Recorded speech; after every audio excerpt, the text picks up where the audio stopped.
NREL is a federally funded research and development center. NREL does not provide funding. Rather, NREL provides services like technical assistance. I've worked with the Environmental Protection Agency through NREL on evaluating formerly or presently environmentally contaminated lands, such as brownfields, for renewable energy installations. This work has been done under EPA's Repowering America's Lands program. NREL also conducts outreach through the U.S. Department of Energy Office of Indian Energy. An example of such outreach is strategic energy planning, also known as SEPs, for tribes, to assist a tribe in developing their energy vision, determine goals, and then outline actions and timing for reaching those goals. Strategic energy planning brings into focus a tribe's desired energy future, considers current reality and leverages local resources, considers hurdles and challenges before you reach them, maps out an efficient path to achieve a desired energy future, clarifies progress indicators, and documents the game plan for short and long-term success. Proper strategic energy planning considers and includes partners, community, technical staff, leadership staff, and tribal leadership. And it helps stakeholders direct action, sustain momentum, motivate involvement, reduce reactive decision-making, and go the distance. The steps for strategic energy planning are to identify and convene stakeholders, form a leadership team, determine the current energy baseline, develop an energy vision, develop specific goals, prioritize projects and programs, identify financing options, compile an energy plan, and develop measurement and verification to determine the success of the plan and alter the plans where needed. Also, what might be helpful is a link to a database of projects funded via DOE Office of Indian Energy's grant program. The National Renewable Energy Lab, NREL. It's a federally funded research and development center. The national labs, NREL is one of many that are owned by DOE. The labs are run by outside entities under contract to DOE, essentially, and DOE bids out the management of the labs every few years.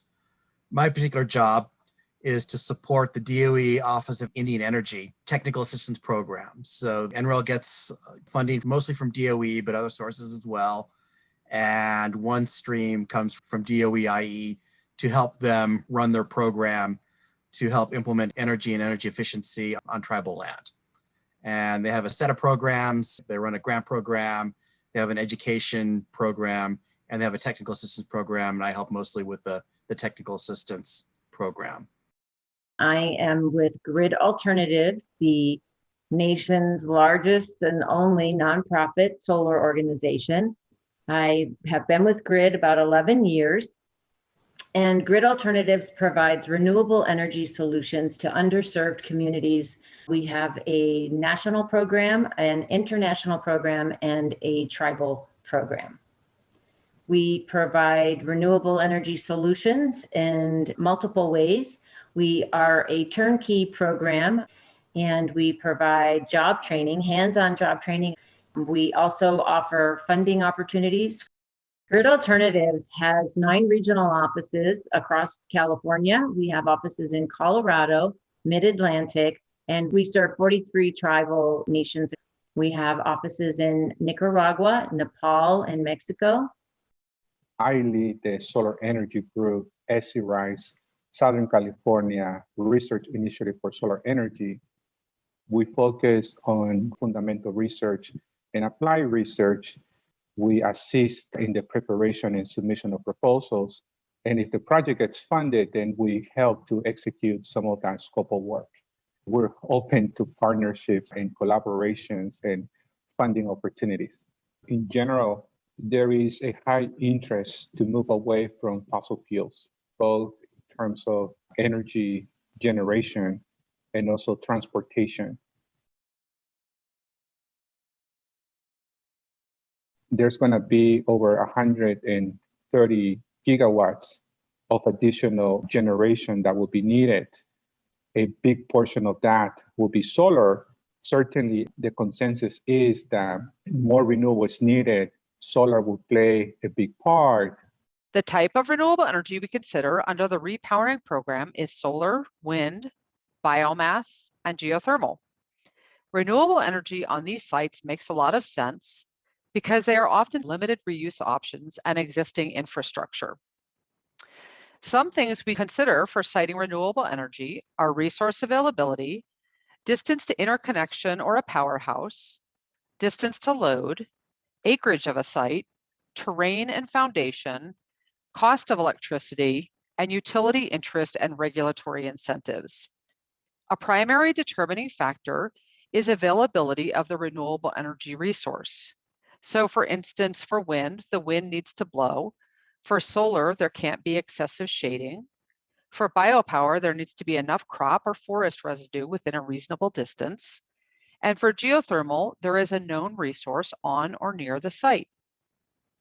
A couple of examples of solar installations on tribal lands that were installed on environmentally contaminated sites are on Altus Air Force Base in Oklahoma.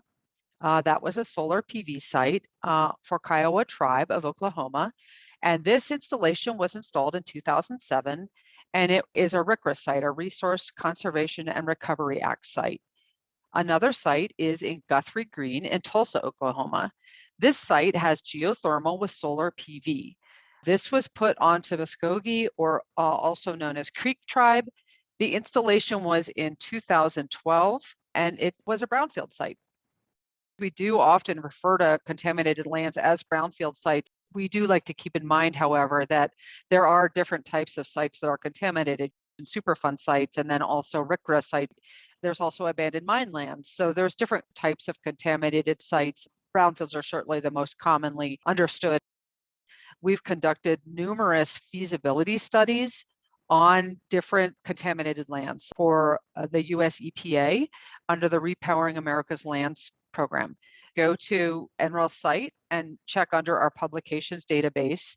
Under author, type my last name, Mosey, and so they'll pop up. And geographically, you'll get an idea of, maybe you can click on a report and kind of scroll through it. There's also different types of technologies that are covered. The other thing that is great is that at EPA's Repowering America's Land site, and we can also include that link, there's a matrix of the different projects that have been installed. And so if somebody's interested in a certain technology type or maybe a certain geographic location, you could go through that matrix, super easy, user-friendly to use. The main thing to think about is things like, how remote is the reservation? Is there an opportunity to get the power onto the grid? In some cases, it's sufficiently remote that it's going to be challenging to efficiently get the power onto the grid. The other thing to think about is the resource. So for utility scale, you have to have a really good resource. It's not something where you can be on the margin or just maybe have a moderate solar resource or wind resource. It has to be very good, and it has to be fairly consistent. There is a great deal of expense into installing utility scale system, the capital outlay for the construction and the materials that are required. So there's things that need to fall in place for utility scale to make sense. Forestry and biomass, we think about in terms of growing biomass for reservations, because there's vast acres of land in many cases. And for growing biomass, it requires planting a certain crop. But otherwise, it's not very invasive in terms of the installation that you would have to put onto a land. So if you could think about growing a certain crop that would feed a biorefinery that's nearby, really what the tribe would have to do is grow and then harvest this crop and then get it to the biorefinery as a feedstock. So I always encourage tribes to consider growing biomass because it meshes well a lot of times with tribes' energy vision and the types of things that they'd like to accomplish and preserve their land. The main thing for biomass and for biopower is there definitely has to be a connection or a link up between the feedstock and the biorefinery, the biopower plant, the pellet manufacturing facility, and transportation can be very expensive. So there needs to be that consideration in terms of when you're kind of conducting your feasibility study, whether or not it makes sense for you to be harvesting these crops. The administration's goal is to have the electricity sector, that's that orange box there, be 100% clean by by 2035, so 14 years from now. So that's basically renewables and nuclear. We have a pathway to pretty much getting all clean. I won't say all RE, but all clean within a couple decades. The other sectors are a little bit harder. To the extent that we can electrify them, they can also be powered by renewable energy as well. To the extent that we transition our vehicle fleet to electric vehicles and power them with renewable sourced electricity, that would make them clean and powered by renewable energy. The solar's gone gangbusters in the last 10 years to kind of hit that tipping point. PV is very scalable from residential scale to utility scale.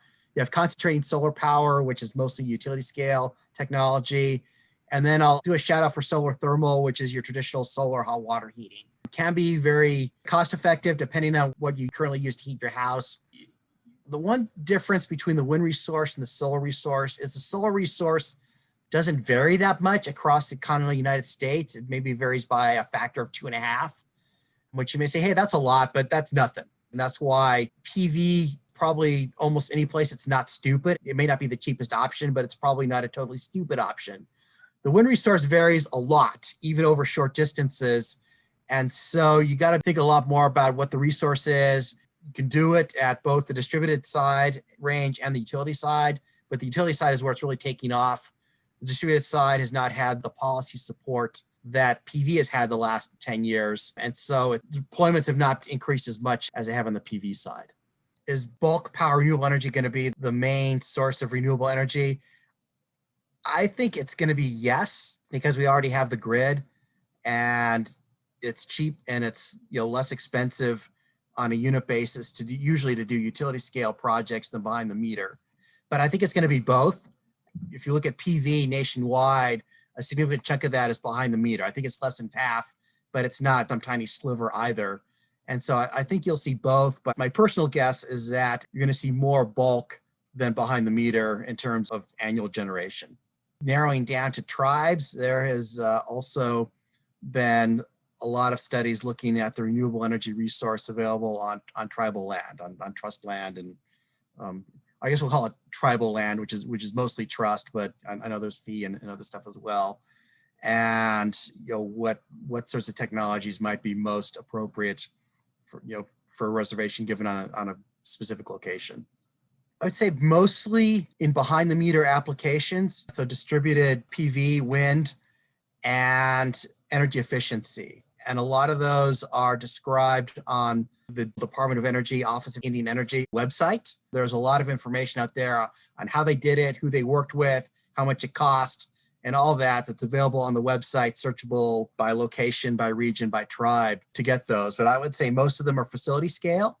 The smaller projects more designed to save money, basically reduce expenditures, rather than as some huge utility scale project that generates a lot of revenue. The biomass resource is really a dizzying array of very specific feedstocks. And each feedstock has to be treated differently. So you could have waste from a sawmill. You could be growing corn for ethanol. You could have waste from a paper mill. You could have municipal garbage. So you really need to look at a specific feedstock and what can I do with that particular feedstock. Highly variable across the US, depending if you're talking about a waste stream from some sort of factory, there's a few different technologies. Either thermal, where you're burning it or converting it to a liquid or a gas, or there's some sort of biochemical process like a methane digester or fermentation, so you can hoist it and drink it down. What you get out of it, or you can just burn it for heat, which is probably the most common. Make electricity, do liquid fuels like ethanol and blend into gasoline or some sort of gaseous fuel.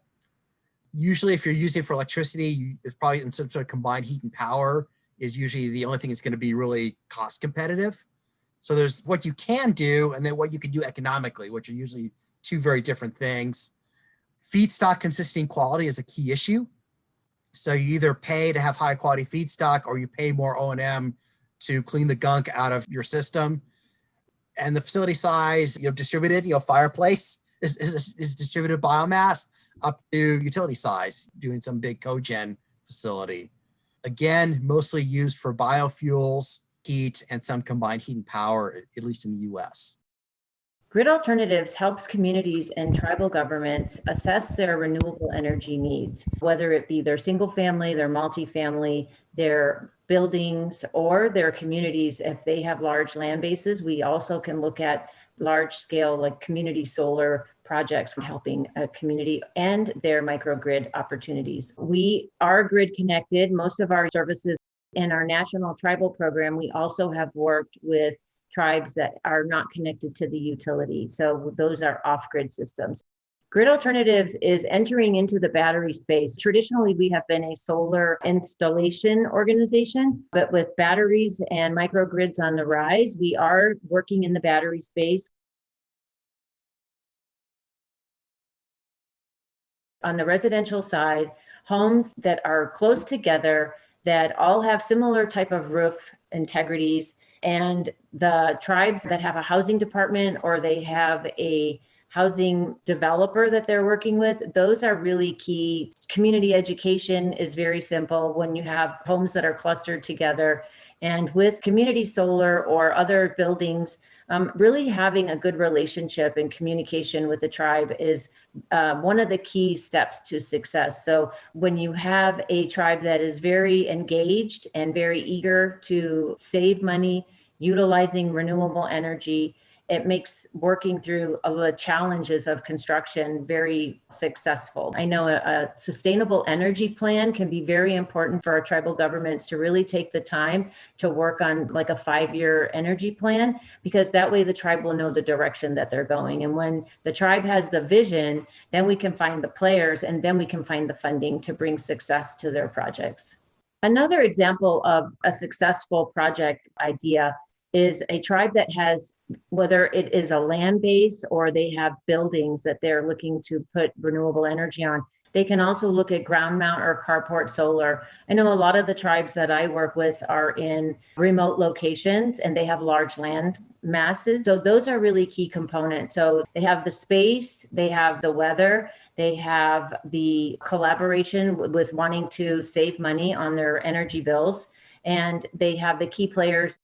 Oftentimes, if there is a facility that's used as an emergency center, like say a gymnasium or a community building, those can be really ideal facilities for creating like a microgrid or creating a backup battery solar project, because those places are where the community is already going. And so when you start talking about how can we build a project to have this facility have electricity or energy when the grid is down, those are really key projects to look at. As far as low-hanging fruit or easy types of projects, for instance, a Superfund site or a RCRA site may come with more oversight and a little bit more guidance in terms of the remediation or the action that needs to be taken on the site. Whereas a brownfield, for instance, a former landfill, might be something that's a little bit easier to tackle just to get started and to get familiar with the process. I'd say especially for tribes, that's probably where they want to focus most of their efforts is on behind the meter, either both in energy efficiency. Distributed wind is a possibility where there's a good wind resource. And one thing that may make behind the meter energy systems even more attractive is storage. Storage is becoming a lot cheaper and will become even more cheap through the coming decade. So there are opportunities to go behind the meter. I think in most cases, it's going to still make the most sense to still be connected to the grid and not cut oneself off entirely. But certainly there's lots of opportunities to save money and go green by implementing behind the meter renewable energy projects. Bottom line, if you're building new buildings, make them energy efficiency from the get-go. That's the cheapest energy efficiency you're ever going to get, is building the building right the first time rather than trying to do a retrofit.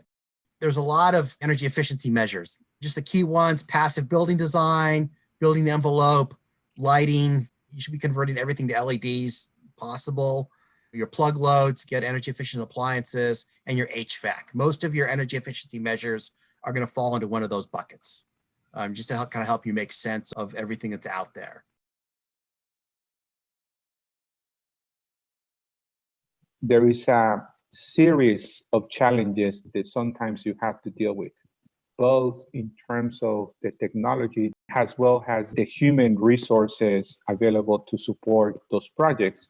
So for example, technologies are developed in the lab, They are tested within a lab environment.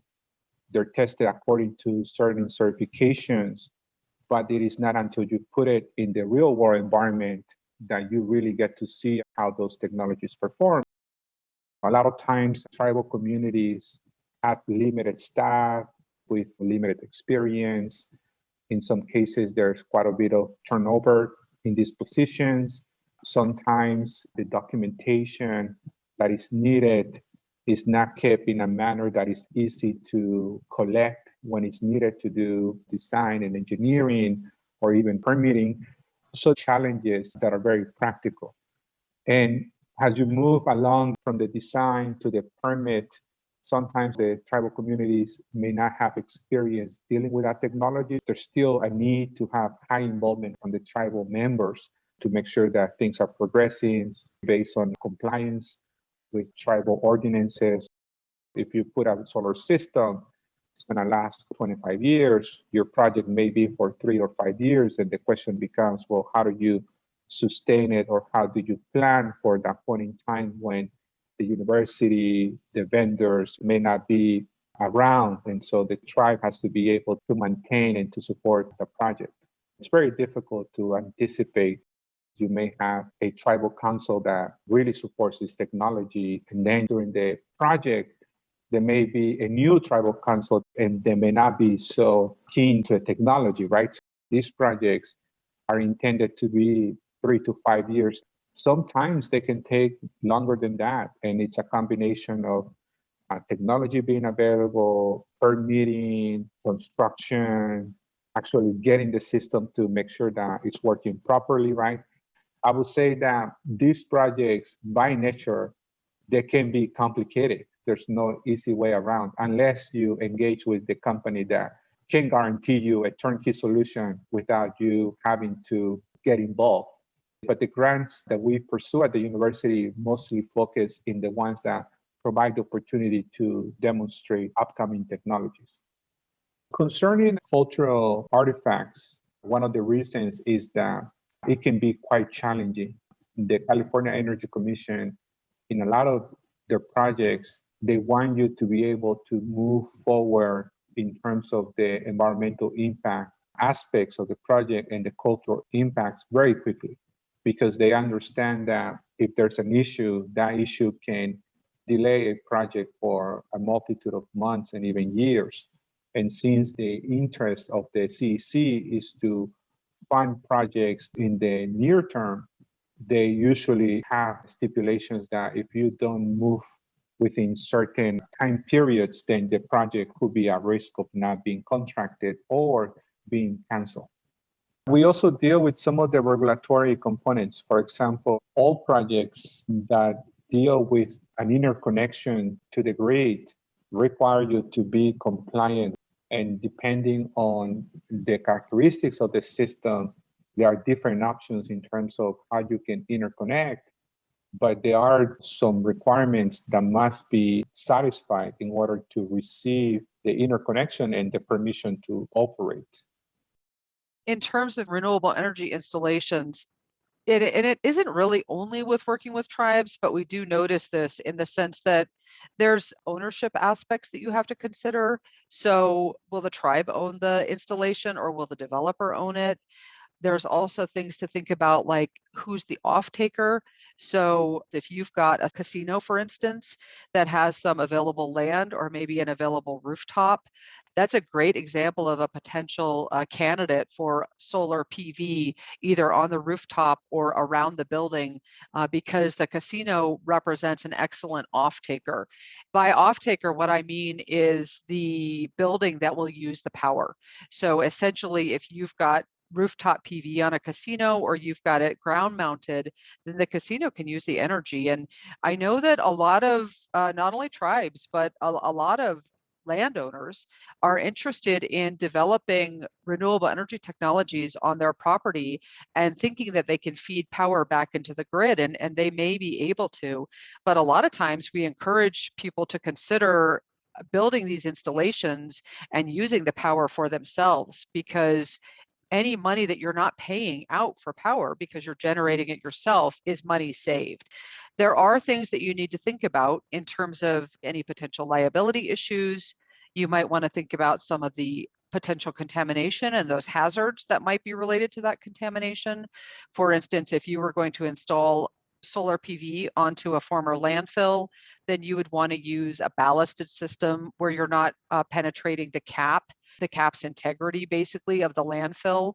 There's other things to think about with certain types of brownfields or other contaminated lands in terms of how you finish the site if you want to install renewable energy. So you may think about ways to grade the site because it's already been disturbed. So you're not just taking a field that is existing in its current state. You might be considering that you want to install renewable energy on this particular site. So you're going to take some measures as you're closing the site to install the renewable energy.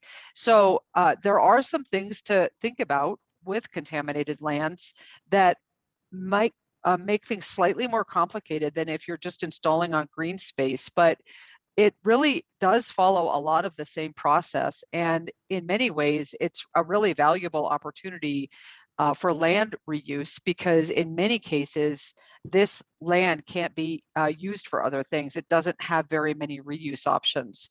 So you can save the green space for some other purpose and install the solar PV array on a contaminated site. At the tribal level, there's a lot of tribes do not have any sort of dedicated energy person to orchestrate this. It's basically an additional duty assigned to somebody, or a staff member or legislator is just very passionate about it. And so they push something along, at least while they're in charge. Another issue faced by tribes and nonprofits in general is a lot of the main federal incentives they can't monetize. They're basically in the form of tax credits. And so if you're not a federal tax-paying entity, you can't access the incentive or the credit. So I would say those are probably the two big ones. There are a lot of grant and technical assistance programs out there, but there's no one program that does everything. So someone within a given tribe is basically going to have to look at the puzzle and orchestrate, okay, for this piece, I go to this agency and do this program. And for this other piece, I do this other program. And it has to kind of be orchestrated at the reservation level. There's no place for kind of long-term hand-holding and technical assistance to take you from the beginning to the end. I would say that probably a lot of projects die because of that, due to lack of going from one funding stream to another. The money you need to access to do project development is probably a different pot than you need to actually put steel in the ground once you know what you want to do and what it's going to cost. How is traditional large-scale renewable energy development not compatible with tribal values? There is a framework on how projects are done, and some parts of that are not very friendly to tribes. One is that, again, I guess going back to the regulatory and tax credits, is to get the maximum value of the tax credits, the project has to be owned by someone who pays taxes with tax appetite. The easier a tribe can make itself to work with outside partners while not giving away anything that's not critical, the more likely they are to have a project that succeeds. So maybe having some understanding of how the current regulatory and market works might at least help inform tribes on what they could reasonably expect. Some of the challenges of working in renewable energy and reservations can be layered. Lower income qualified tribes have a smaller staff, and the staff is busy doing many other duties. Grants can be very extensive and very challenging to take the time to write them. Oftentimes, there's lack of information that gets to a tribal community. When there is a grant that's open, before the tribes even have an opportunity to find out about it, I think there's several solutions that can work to fix that, like having tribal set-asides. Tribes have a lot of turnover, and sometimes when you are dealing with different people, the continuity of the projects or the work that's been going on slips away. Tribal governments also have elections, and so their elected officials change positions. And so if your key person is no longer elected to the government, then you may lose that connection, and then work has to be repeated or duplicated. The federal and state grants can be very complicated and lengthy. and need almost a consultant to help with some of the tasks like feasibility studies and whatnot. So those can be very challenging. Tribes are oftentimes in very remote, faraway locations. That means teams of grid staff have to be away from their families to travel and do the work. So those kinds of things can all be barriers and challenges. Another one of the challenges of working in tribal governments is that anytime you're going to be disturbing the land, whether that's by digging or trenching, you have to go through a process. And there's a cultural monitor that has to be on site anytime the ground is disturbed. The cultural monitor, you have to book an appointment, and it's not something that can just happen at the last minute. You want to prepare for that. You want to plan for that added cost too, because there's a fee for the cultural monitor to come out. And then if there's anything that's discovered while you're digging or trenching, that will completely stop the project. You may have to find another site, or there's a process that the tribe will go through in order to give the green light to go ahead and continue working. So identifying sites where you're going to be disturbing the ground is important to talk about in project development. Some of the other issues as it relates to challenges also is permitting and interconnection. Smaller tribes don't have a planning or permitting department, so you have to work with a third party planning or permit to sign off. Like if you would go to the authority having jurisdiction in town, where a city gives you a final permit card after you've done construction. With tribes that don't have a planning department, you have to call in a third party, and that's an additional staff. And then you want to make sure that whoever you're using, the tribe was comfortable with as well, and you have permission for that person to come on. Interconnection can be a bit of a lengthy process. If you're using a third party, they generate a report. The report goes to the tribe. The tribe has to evaluate that report and then approves it. And then they give a letter of like a final permit, or their housing authority will give a letter of a final permit that's submitted to the utility on tribal letterhead. So that's an extra layer of steps that you have to do when you don't have a planning department in a tribal community. When we're dealing with federal agencies and tribal governments, there are a couple of areas that are gaps. Tribes are not eligible for the income tax credits for solar, and that can be a barrier. The Department of Energy, through the tribal program, is trying to support both in terms of funding and expertise for tribal communities as they look into energy projects in terms of equality, in terms of social justice, social inclusion or awareness.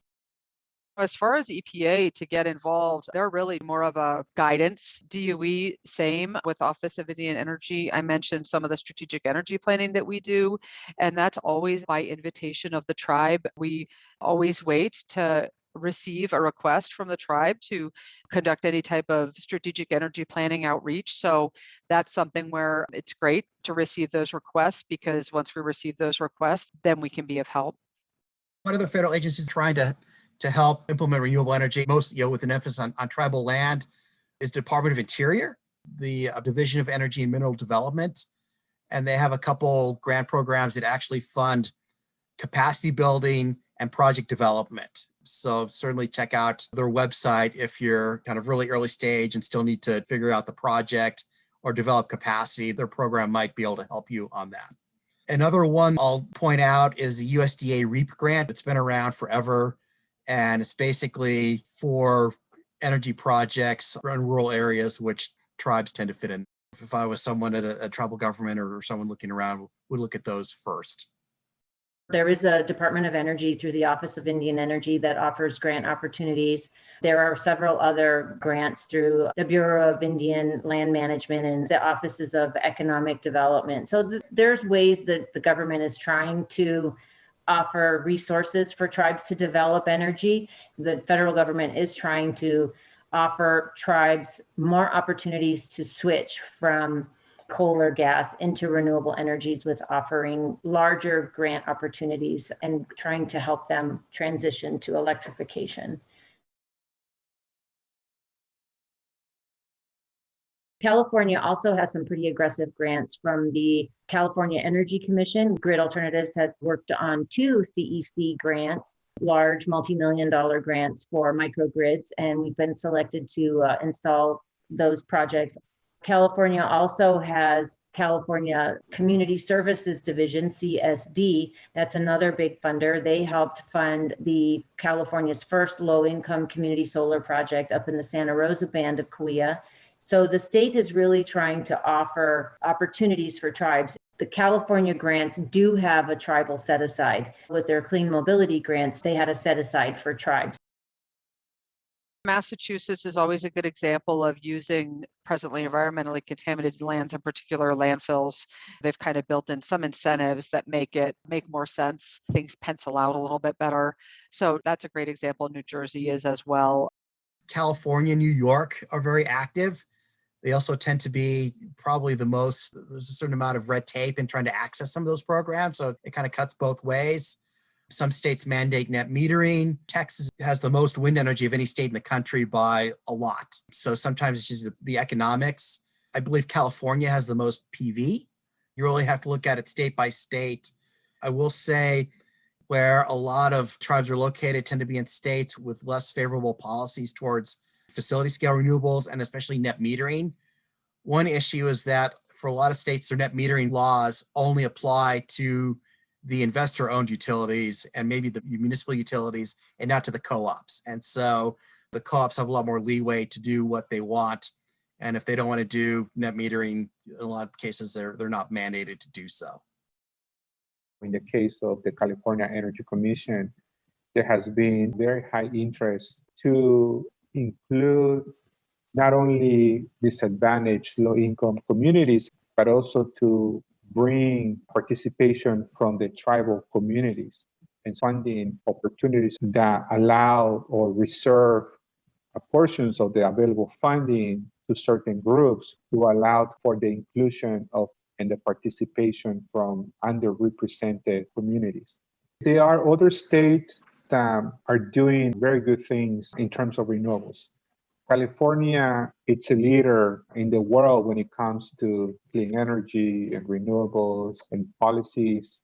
But there are other states that also are doing very good things. For example, if you look at community solar, I believe New Jersey has done very good things. New York, even Colorado has implemented different programs to promote and support the development of community solar. Grid Alternatives is the only nonprofit solar program here in the nation. We have a very close relationship with universities. Universities are on the forefront of looking at, especially the microgrid and battery technology. So the universities have been very supportive in developing and designing battery technology. And so when we get these offerings of these large grants, the university takes on the heavy lift of a lot of the technical battery end of things. The job training and the workforce development component, that's a key part to grants in California. So we kind of go together hand in glove when they're writing their grants. They can plug us in and utilize the job training component. When we're doing a solar project, we're just not going in and doing a project. We are training folks, and we put out an offering to the tribal reservation to come out and help us learn solar, earn some certificates. And if it's a large grant, there's actually funding set aside for tribal trainees to get paid, which is a really key component to economic development in the community. Other ways the tribes help fill the gap is with in-kind donations. A project that requires trenching or lifting the panels to a second-story roof, we can actually partner with them and write it in our contract to use their heavy equipment, and they can write that as part of their in-kind donations. They can offer housing for us to go and stay while we're traveling. If you have some local awareness of some interest by any of those agencies or organizations, I think that's really where it comes from, is kind of that grassroots movement and effort where you're able to contact someone, or maybe you have a conversation and things kind of get going. And before you know it, you've built up enough of a head of steam that you're actually seeing a project being installed. So I would definitely encourage collaboration and partnership with any of those organizations.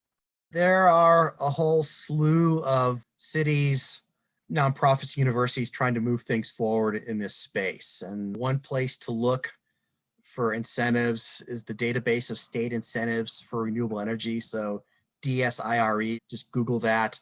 and you can search out incentives by state essentially and see what may apply to you. And they'll list ones that are city specific or utility specific within a given state. There are some cities in California that are being very progressive. One of the challenges is that the permitting phase, the process is not as efficient and not only creates delays, but also increases the cost of the projects. In the case of Rancho Cucamonga, they have done very well in terms of streamlining their permitting process, at least for residential, that you can even do online. And this type of approach is needed. The universities and nonprofits play a very important role because we can come in as an honest broker within that process where we're going to do everything we can to make sure that the project is successful, myself as a researcher, because there is such a strong commitment towards decarbonation of the grid that it does create a lot of opportunity for research and development, but also for entrepreneurs and startups and companies and technologies to be developed. The economic case for solar has been well proven and is well documented. The solar plus battery type of system or solar plus energy storage, it's a little bit more difficult because the cost of the batteries, even though it's in the downward, is still an expensive proposition.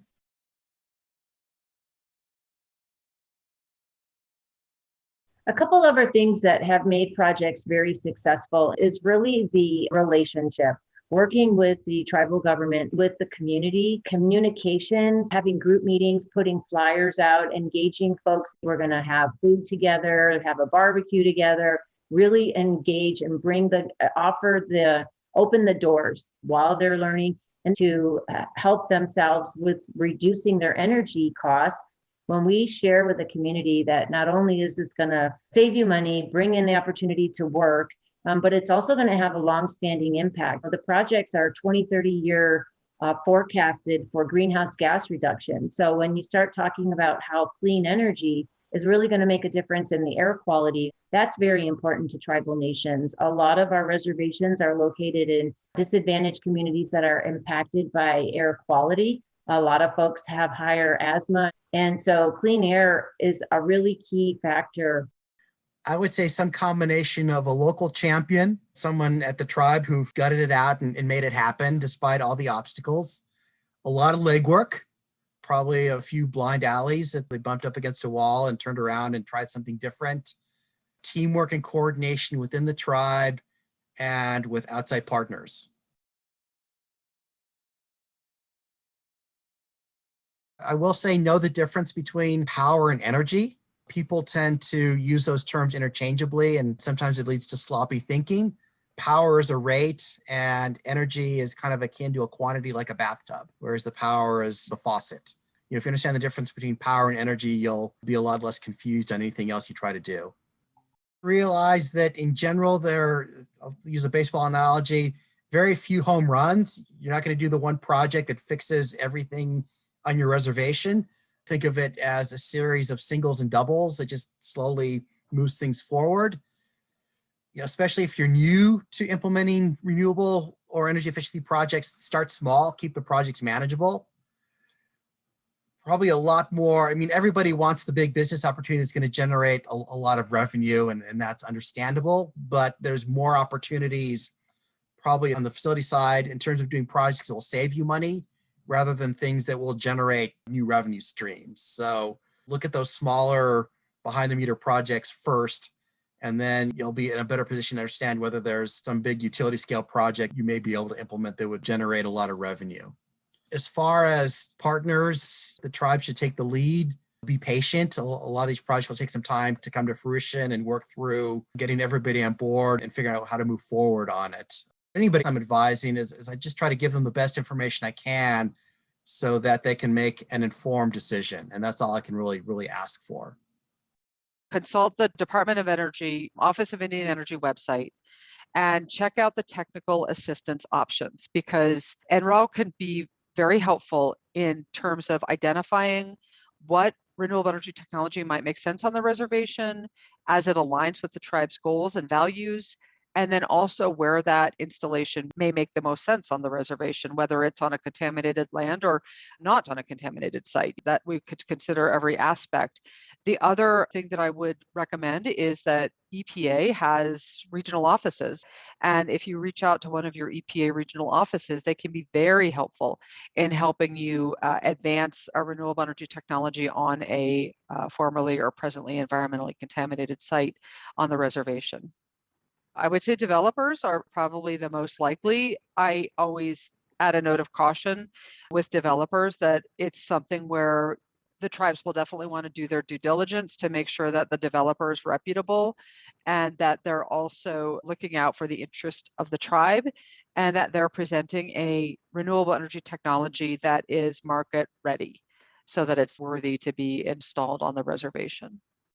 Talk amongst the leadership of the tribe and look at a long-term plan. What are your energy resources? Some tribes have land, some tribes have wind. What is the strength of the tribes? And then appoint a few key people. Everybody's very busy, but if you have a key person or two key people that are going to be like the lead on this, those people will be able to be shepherding projects along and then have that clear communication open. I think that's really important.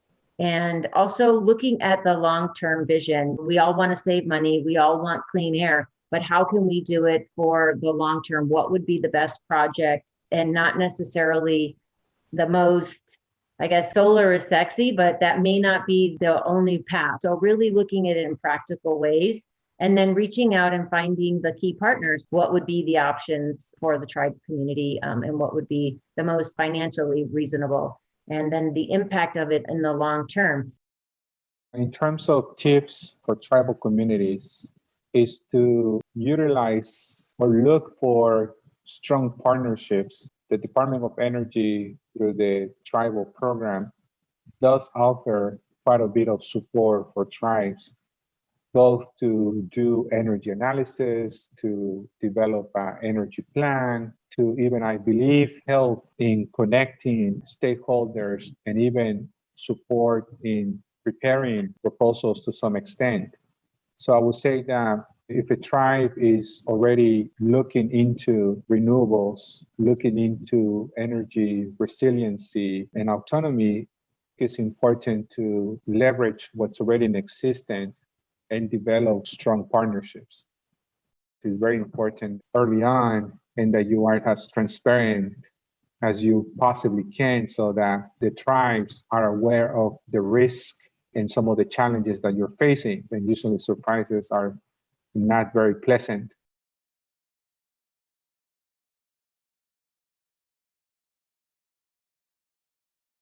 I think a lot of the tribes I'm working with are really looking at microgrid solar with all of the fires and emergencies here, a lot of power disruptions. The tribes that I work with are very interested in becoming more off grid, more separate. So I know several of them are looking at becoming their own utility. Microgrids are going to be hot. Many of the tribes are looking at their long-term plan and places like their emergency centers, hospitals, fire stations, those tribes that are hot in degree and temperature, like located in the desert, they're all looking at carport with solar on it. I see in the next 5 years for the tribes and for renewable energy installation, it happening a lot more on the reservations as the awareness of this becomes greater and as they recognize how it aligns with the energy values and goals that are associated really with the values and goals of the tribe overall. In many cases, renewable energy is a great fit with overall tribal values and goals. I'm very optimistic that the next 5 years will be good for tribes that are interested in these type of projects to have the opportunity to start to develop partnerships and also to pursue these opportunities and hopefully get access to the resources and the expertise and the support and technologies that will make a project successful. Energy storage is such a critical component when it comes to energy projects. Lithium-ion battery technology will continue to be the dominant technology. The price will continue to decrease, but there is a need for other energy storage technologies There's still some opportunities for new technologies. And so there is a big interest at the state level to look particularly at long duration energy storage. And that's where other technologies like flow batteries or flywheels or other things come into play. Tribal communities, for the most part, are somewhat remote in terms of their location, and they're going to be at the end of the transmission line. And they're going to be the first ones affected when there's a brownout or there's an outage. And they're the last ones to actually get their power back on. And since they're fairly susceptible to disturbances, there's going to be opportunities for projects to bring resiliency to these communities from the utility companies, from the state agencies, even from the federal government. In my opinion, the distributed energy resources are going to play a very large part in terms of decarbonizing the grid.